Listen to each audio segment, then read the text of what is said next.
I'm going to call Mr. Stephen DeLeo, please.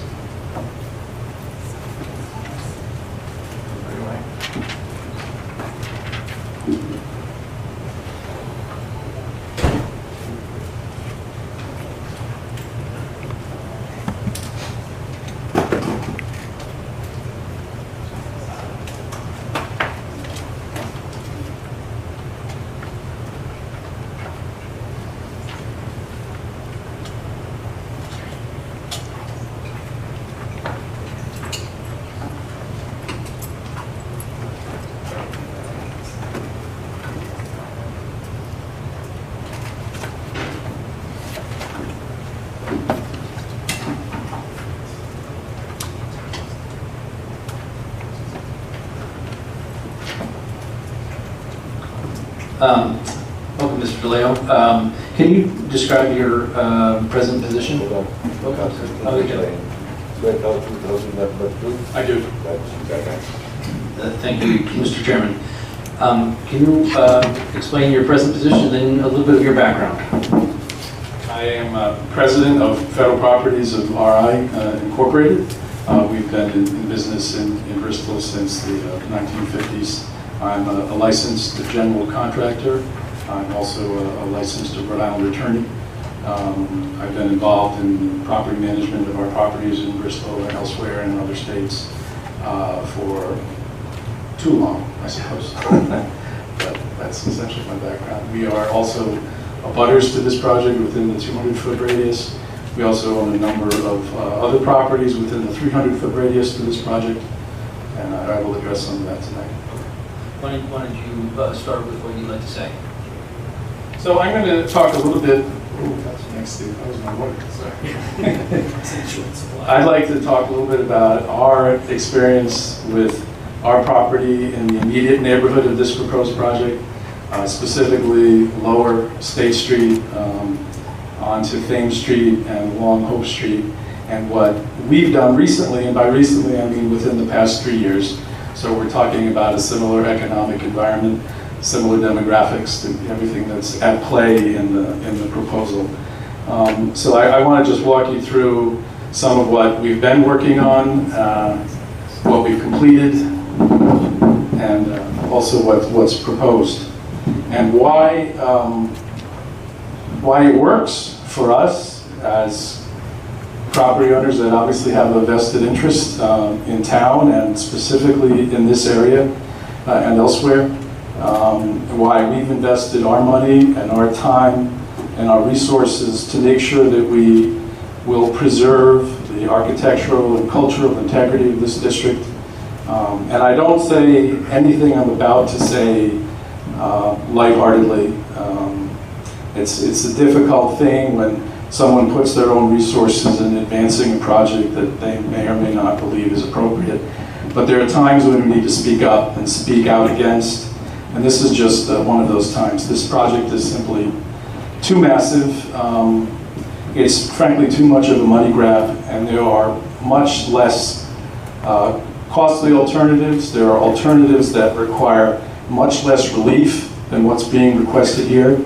And I think we've seen that with the prior application that was approved in 2007 or 2008, where there were 10 units proposed. It was a smaller building. And I think something closer to that, although that was not exactly the perfect development here, would be more appropriate. So this is our town, and this is what we're doing to make it a little better. This is a property on 17th. Mr. Chairman, I understand this DeLeo is being proposed as some type of expert. I don't. Is that the case? No, definitely not. He's talking about his own properties. Simply here as a fact witness to speak to what I know as a property owner in the immediate area. So this is a property at 17th State Street. We purchased it, I think, 3 years ago. Really, I mean, this is a building, if there ever was one, that was a good candidate for demolition. We don't like to demolish buildings that have architectural value.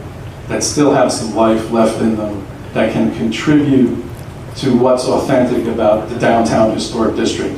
So we took this project on. We knew it wasn't going to be a big moneymaker, you know, in year 1 or year 25, but we invested in it.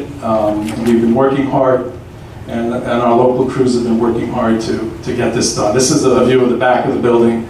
I mean, the main structure we think dates to about 1810. There was a later addition, perhaps in the 1820s, and it doesn't show particularly well in this photo, but you can see where that back addition was never constructed properly in the first place. It's sort of a half gable, and it had both a lean and a tilt. And I think had we not intervened, this building may have come down on its own accord. But we took it on. It had commercial on the first floor, 2 residential units on the second floor. Could we have gone before this board and sought dimensional relief to build a much larger structure, to build a structure with a greater number of residential units? I think we would have a very compelling case to make that argument. But we chose not to do that, in part because we respect the ordinances. They go through a process that's approved by the town council with public hearings and public input. They comport to the comprehensive plan, and you know, maybe we're naive, but we believe in those values. We actually believe that the zoning ordinance means something. We actually believe that the comprehensive plan means something. And when we buy a piece of property, we don't go in with the notion that we're going to tear it down, or we're going to get every penny out of this property we possibly can. And the reason why we look at things that way is because we feel we have a greater responsibility than simply making a profit. So this is what it looks, well, yesterday, I guess. It's almost ready for occupancy. It's fully leased. It's brought back to life. And I can't tell you the number of compliments we've received, and I appreciate those, about how the building looks. We've had people who used to live there on the second floor who wanted a tour. And I'm proud of it. It's not of the same scale as what's being proposed across the street, but it does represent a significant investment. I can tell you this, our investment to date in construction costs and architecture and engineering is about $800,000.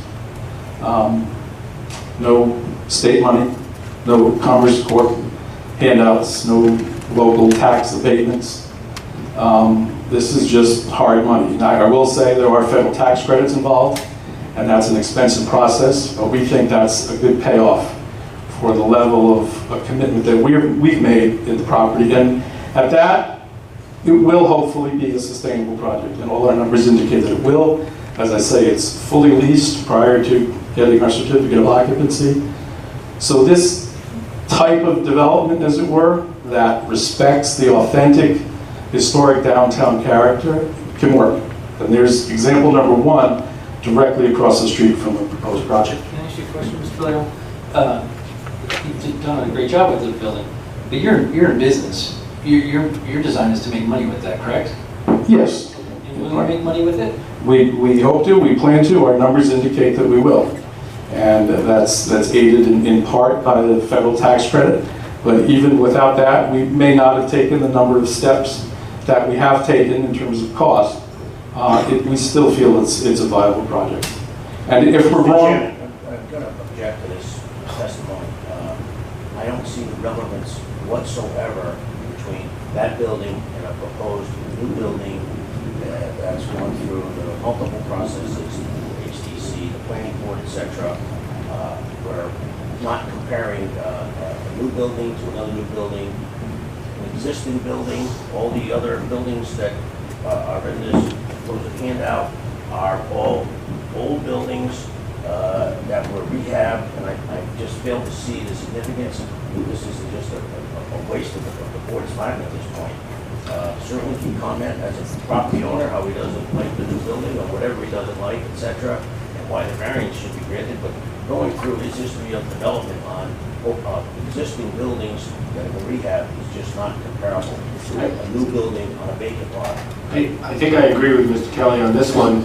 If he wants to discuss why he doesn't think the new one is compatible with his buildings, that's fine, but Well, where is this going, Mr. McGill? Let me just address that. If you remember at the beginning, we talked about the admonition about dimensional variances and buildings that have non-conformance by dimension, and how it gives an unfair advantage over the neighboring property owners. What Mr. DeLeo will go through is just a number of properties. They're not identical, but it shows that in that area, you can develop responsibly and make a profit. And that when you're giving someone 14 variances, you're giving them an unfair advantage. So we just want to go through each of these and show you what viable projects in the area look like. And we'll do it very quickly. I think the objection should be sustained as far as all the details here of the restoration. If you want to identify the properties, you've got it in your exhibit, but just it's totally irrelevant what went into each one. Well, It's so irrelevant, as this argument about an unfair advantage is not any valid or legal basis for the board to deny a variance. That's just not a proper objection, and it's totally irrelevant. Well, Mr. DeLeo did want to avail himself of the procedures set forth in the zoning code for a variance. That's his prerogative. We're dealing with a new building, vacant lot. These were existing buildings. There's no comparison here. This unfair advantage argument is prejudicial, and it's not a valid basis for denying a variance. So You folks know that. the argument here is that anything except for this 20-unit building with 49 interior parking spaces is not feasible. And it's because of the flood zone, it's because of the area, it's because of the historic district. And what we're going to do is run through very quickly, from a fact witness, 3 or 4 properties that have been developed in that area without extensive variances or any variances at all. And we'll do it quickly, but I think it's helpful for the board to see that you can develop in that area. He has new construction here, you ought to be having old building. that's correct, but I think where it compares favorably to what we're talking about across the street is that this could easily have been a vacant lot had we chosen to do that. Okay, just as Mr. Reuter demolished the building at the corner of State and Thames in 2007, 2006, I don't remember the year, shortly after he purchased it. In that case, we would have been in the same scenario. And I can tell you that had we owned it then and demolished it, we would have built something appropriate that may or may not have led to us requesting some relief before this board, but likely not, because we respect the ordinance. So there are good ways to do things, and there are greedy ways to do things.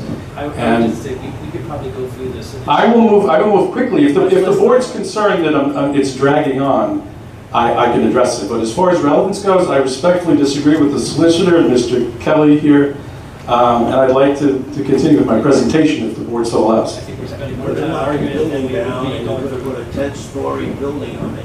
You got a variance. I mean, this is all speculation. Now it's going from, well, we didn't get any variances, but we could have, but not that we got variances. We're getting far afield. Thank you, Mr. Kelly. We just have the summary. Yeah, okay, just go through. I'm going to continue with my slides if that's okay with the chair, But Steve, and I will speed it up as much as I can. Well, I'd like to go through my slides if I can. I will summarize. Basically, what we're saying is that this project was completed, was fully compliant with Hold the on, zoning. but wait, there's a question from a board member, so please hold on. I'm sorry, I didn't see that. Within a reasonable amount of time, I'd like to hear, we've heard so much information already from both sides. I'd like to hear what he has to say with it, as long as it's reasonable, because I'm going to try to absorb all this data, just like we did for the appeals, and come to what I hope will be the correct decision. And I don't want to limit myself to not looking at the buildings that are in the area and what's been done with them. And we'll move it along. Mr. Chairman, I'd just like to add very quickly too. I mean, if we talk about the impacts of the proposal on Bristol, on the neighborhood, you know, you could argue that there are a few property owners who are impacted as directly as we would be in terms of the shading, in terms of the traffic, in terms of the congestion. So I think everything we're testifying to and the projects I'm referring to are, I think the discussion of how we handled it, how we handled these projects is very relevant to this board's consideration of the proposal. And I will move on. First floor commercial, residential above, fully leased day one. This is the Hot Point building, the old Brunelli building up the street. It was the first, one of the first banks in Bristol, also the original old customs house. We recently restored the Hot Point sign. I think it's given a lot of vitality to the neighborhood. Again, this is something with commercial, 3 spaces of commercial on the first floor. It will soon be, at least by October we hope, 2 residential units above. Again, no relief sought by this board. Private dollars, with the exception of the federal historic tax credits, no state money, no local tax abatements. We'll end up with 3 or 4 commercial spaces and 2 residential above. So to give you an understanding of what the investments we've made in the immediate neighborhood, and by the immediate neighborhood, I mean within the 300-foot radius of this project, in the last 3 years, we're talking about over $3.7 million invested. Capital and other improvements over the last 3 years, I'm sorry, I backed up, I misread that. The assessed values of our property are $3.7 million. And I say that simply for the fact to show that we have a real economic interest in what's here. And if this were a project that were a net positive for the neighborhood, I would think, you know, someone in our position may be supportive of it, but we're simply not. And there's a good reason for that. The other capital and other improvements over the last 3 years that we've made, with more to come, about close to $2 million, $1.8 million. We've had over 8 applications to the Historic District Commission over the last 3 years.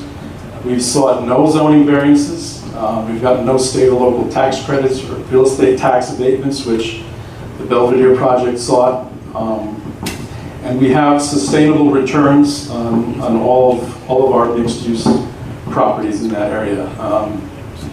We have new retail, commercial, and professional tenants established. I'm talking about new tenants within the last 3 years. So we have about 18 of those.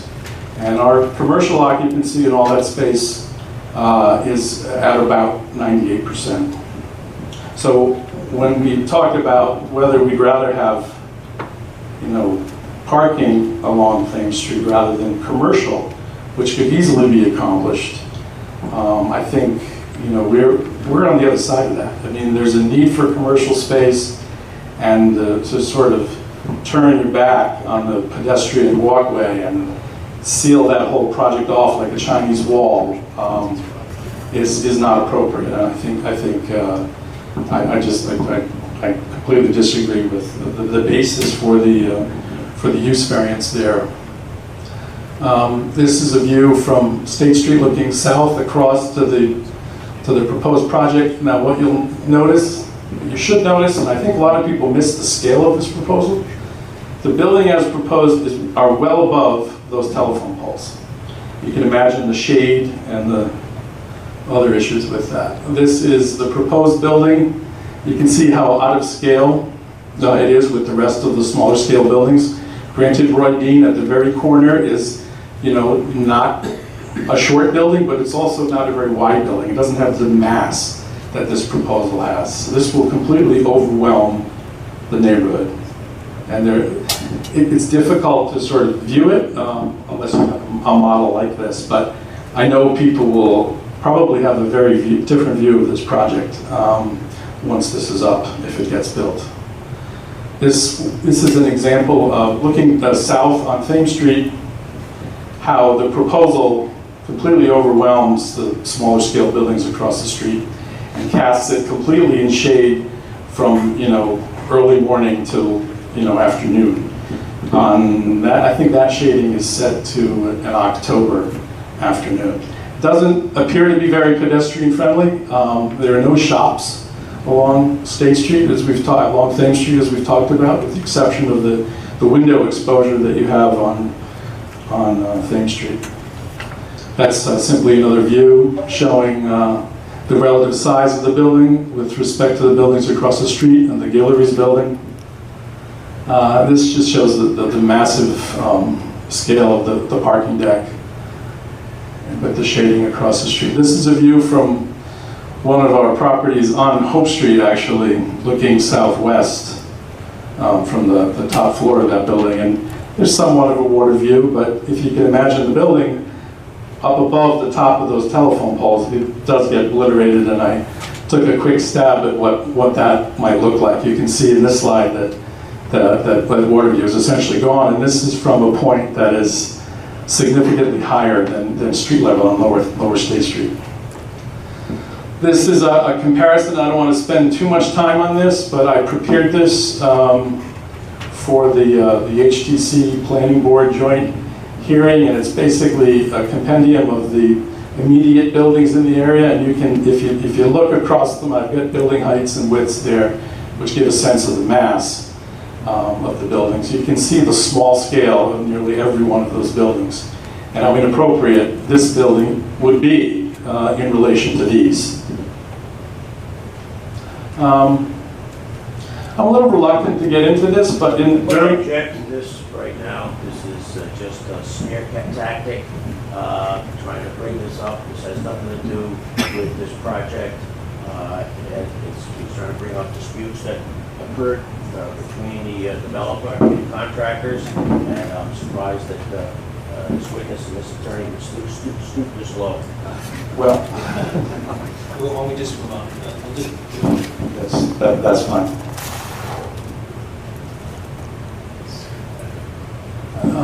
Let's scum that, Mr. Reuter, was that what I heard? No. Let's go.